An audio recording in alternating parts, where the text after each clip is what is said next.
ماریہ قبطیہ رضی اللہ تعالیٰ آپ صلی اللہ علیہ وسلم کے نکاح میں تھوڑی دیر کے لیے رہی تھیں، اس کے بعد کیا ہوا پھر؟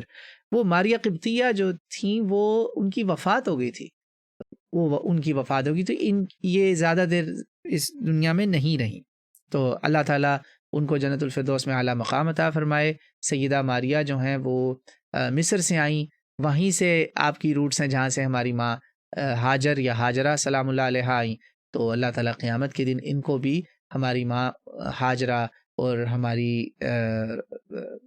دل کی جان بی بی فاطمہ، بی بی خدیجہ، ہماری وہ بھی ہماری ماں ہے نا، بی بی خدیجہ، بی بی فاطمہ بھی ہمارے لیے ماں ہی ہوئی نا، رسول اللہ صلی اللہ علیہ وسلم کی اولاد بھی ہمارے لیے ماں باپ کی طرح سب، وہ ان سب کو جنت میں اللہ اکٹھا کرے گا۔ ہمارا یہ ایمان کامل ہے باذن اللہ تعالیٰ اللہ کی رحمت سے، اور انشاءاللہ ہمیں بھی اللہ ان کی زیارتیں، ان سے سلام، ان کے قدم بوسی اللہ تعالیٰ رسول اللہ کی اور ان کی آل اولاد کی نصیب فرمائے گا۔